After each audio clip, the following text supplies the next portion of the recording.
Hello everyone, my name is Abhi and welcome to my channel. We talk about everything from credit card to personal finance on this channel. And today we're going to be talking about the American Express Platinum card. I've had this card for 4 years and it works really well for me. So let's dive into why one should consider this card. Now this is not going to be your workhorse card that you can put a lot of spend on, except for if you're taking flights, and we'll get into the multipliers in a bit. But let's get into the credits first and look at what the annual fee is. So the annual fee on this card is $695, which is very steep. But you do get some credits to offset that high annual fee. Let's talk about some of the credits. You have the $200 Uber cash credit. You also get the $200 FHR credit, which is the Fine Hotel and Resort credit. Now this you can access when you actually go to the Amex portal and book a fine hotel and resort through the portal and pay upfront. The next credit is the $240 digital entertainment credit, and this includes things like Disney, the Disney bundle, so Hulu and ESPN Plus. This also includes Audible, Peacock, and a few other platforms. The card also comes with a $200 Airline Incidental credit. Now, I have selected United for my Airline Incidental. I tend to use it for travel banks, and if I'm going on a long haul flight, I tend to use it for lounge access, the United Club Lounge. Now, if you are interested in figuring out how to use the Airline Incidental credit, let me know in the comment below and I'll make a video on it separately. The card also comes with a $100 Saks Fifth Avenue credit. Now that's divided into $50 each over the first 6 months and then the next 6 months. Now one can argue that this isn't very helpful, and I get why that is the case. Not everyone shops at Saks Fifth Avenue. For me personally, I've been able to find some value by either ordering a travel perfume that I need or ordering bed sheets when I need them. And the last two credits are the $300 Equinox credit. It used to be split up every month, $25 every month, but it's now moved into an annual credit that you can use as you go throughout the year. So one way, if you do not have an Equinox in the area and it's something that is of interest to you, then one way to use it is to sign up for the Equinox Plus subscription and then cancel the subscription about 7 months in. You also get a $189 clear credit. Now, if you don't travel a lot, this may not be of value to you. For me personally, since I do a fair amount of trips during the year, it definitely makes sense for me. So of all the credits that I talked about, let's talk about the ones that I personally use. Let's talk about which ones work for me. Uber is an easy one for me because I do order in quite a bit, about 3 to 4 times a month, so definitely works out for me. And every now and then when I'm traveling, I also take an Uber from the airport and to the airport, so it definitely works out for me. This Uber credit is kind of split up into $15 every single month, and it becomes $35 in the month of December. And like I mentioned when I was talking about the Airline Incidental credit, I tend to value this at $200 because I can extract that value from the credit. As far as the digital entertainment credit is concerned, and the Saks, I value those at 100% as well, because even before I got the Platinum card, I always had a Hulu subscription and an ESPN subscription and an Audible subscription, so it makes, again, sense. And as far as Saks Fifth Avenue is concerned, that's an interesting one. You can value this at zero. For me personally, I'm able to order something from the Saks website once every 6 months, where I can extract the entire $50 value from it. So I'm going to value it at $100 again. And I do like indulging in luxury trips from time to time. And when I do that, I tend to sometimes book the Fine Hotel and Resort. Obviously, if the prices match the prices on some of the other portals like hotels.com, I tend to book through Fine Hotels and Resort and get the $200 credit. But it also adds a few other things, like you can get a $100 spa or food and beverage credit on the property. And the best thing is you can sometimes get late checkout and an early check-in. And you also are eligible for upgrades when you book through the Fine Hotel and Resort properties.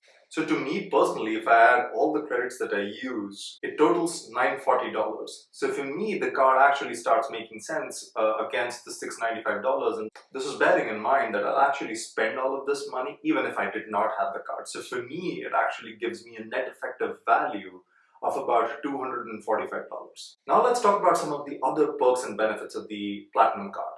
Now, the Platinum card is very well known for providing access to the Centurion lounges. Not only do you get access to Centurion lounges, but you also get access to Priority Pass, which allows you to expand the network of lounges if you travel a lot not just domestically but also internationally. If you fly Delta a lot, this card can come in really handy because it allows you access to the Delta Sky Club when you're flying Delta and you have a same-day boarding pass. I won't get into the coverage and insurance as much, but it has some of the best coverage and insurance in the industry.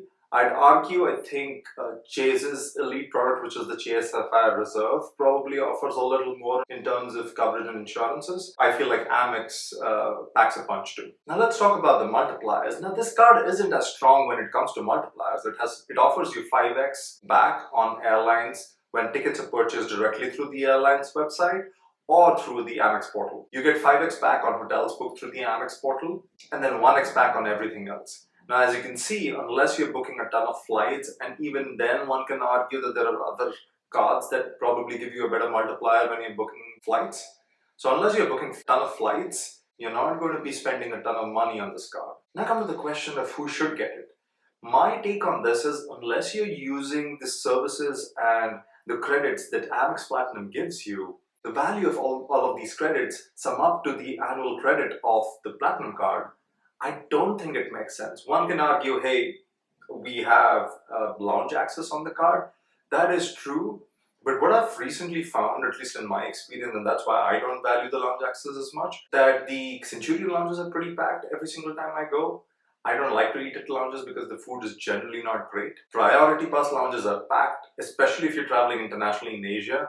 A lot of the credit cards in those areas tend to provide you with lounge access as well, generally through Priority Pass. So to me, the differentiator that it used to be in terms of being a card that provides great lounge access has gone away.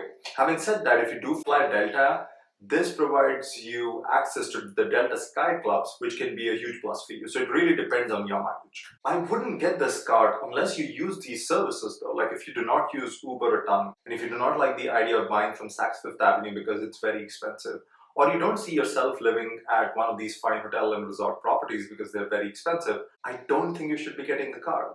I also think Amex has done a poor job in partnering with a company like Equinox. I'm guessing they're targeting people who live in areas like New York City where they have access to the Equinox properties.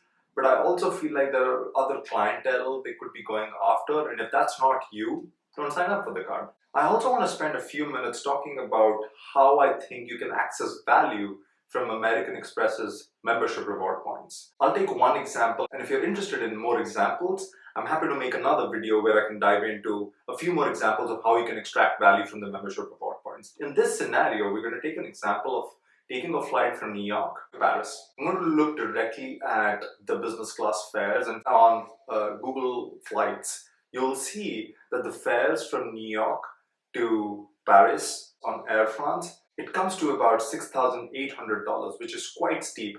Now, I completely understand that not a lot of people are going out there and paying this retail price to get a business class seat. And one can argue, hey, there's an opportunity cost with using points to book this flight because I wouldn't have booked it anyways. Now we know that American Express has Flying Blue as a transfer partner, which gets you access to Air France as well as KLM.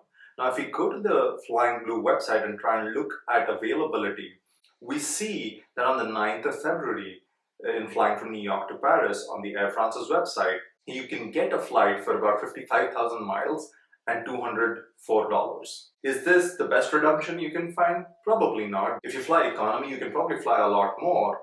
But for me, from time to time, I like to do these travels where I can actually explore the business class availability on some of these aircrafts. So if we take this example and look at the math behind this, you're looking at 55,000 points for a ticket that costs $6,797. Now, if you subtract the taxes and fees that you pay on Air France's website, which is about $204.90, and divide that by the amount of points you require, this computes to a cent per point value of about 11.98. Now that's almost 20 times what you can get if you used your membership reward points for cashback, which is 0.6. That is just an example to demonstrate how powerful membership reward points can be if you're looking at luxury travel. Now, if you like the content of this video, please like and subscribe, and I'll see you in the next one. Peace.